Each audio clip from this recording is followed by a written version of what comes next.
Hello everybody, welcome back to IELTS with Sagar at eZone.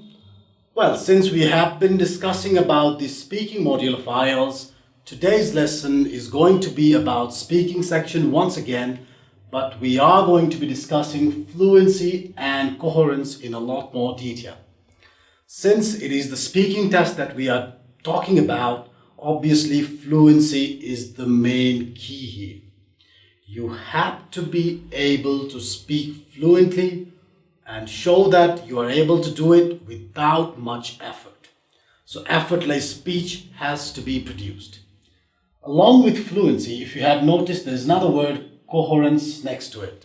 So why do they have that word? And it is very important for you to understand that.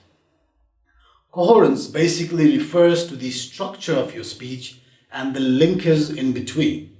So in order to achieve a good coherence, you have to use connectives every now and then. So whatever be the question being asked to you, like I suggested in my last video, you have to try and produce 3, 4 or even 5 sentences. So while doing that, if you can squeeze in a couple of connectives here and there, it would do wonders to your speech and you will get a lot better scores. I'll give you some examples later on. So let's move on to the next thing, markers. Markers can be done and used for places, for people, for time, and in numerous other stuff. There are 2 more things. I will discuss about these 2 things at the end of this video. But first, let's talk about speaking at length. If you give a very short answer to a question, that does not do any good at all. You have to make sure you add on to the statement.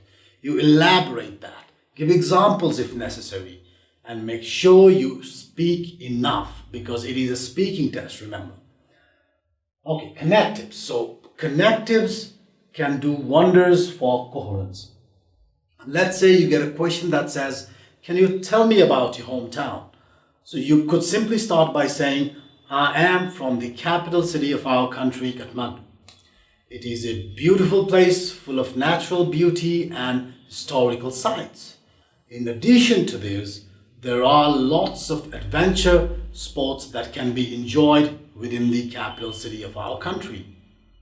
Happening bars and lively restaurants can be seen everywhere throughout the streets, and one can have a real good time.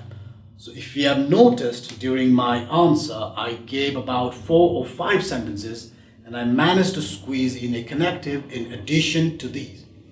So that basically maintains my coherence and gives me better score in terms of the overall score that I get for the speaking module. Similarly, markers can be used if you want to talk about a specific place over and over again.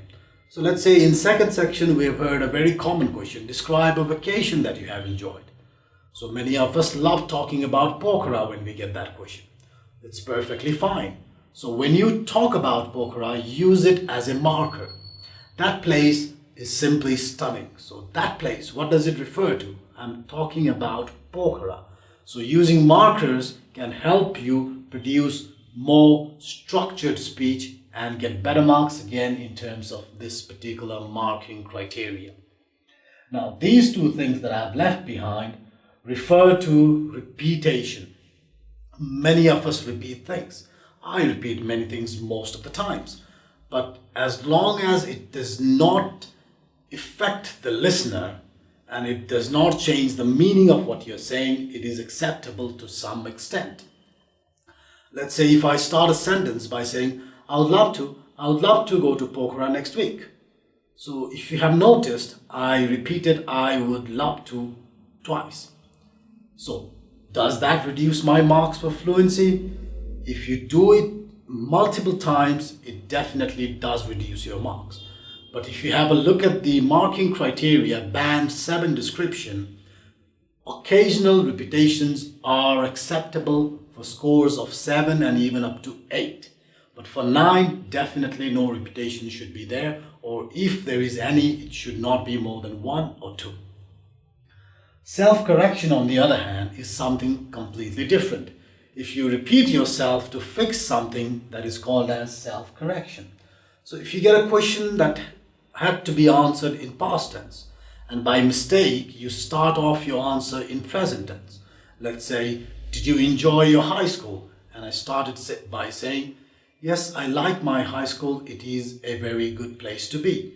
Now I immediately realized that I should have used past tense, but instead I gave the answer in present. So I can correct myself quickly.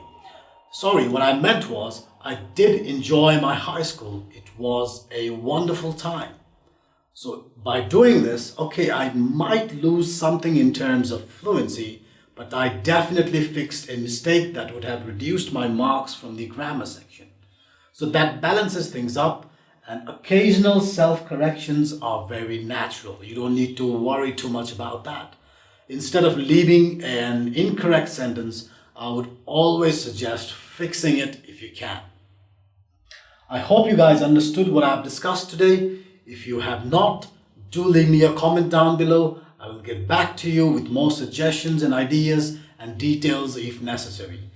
Do make sure you subscribe to our channel to get some more videos about IELTS. We have done videos about speaking test. We are planning to do a lot more videos on writing, reading, as well as listening sections.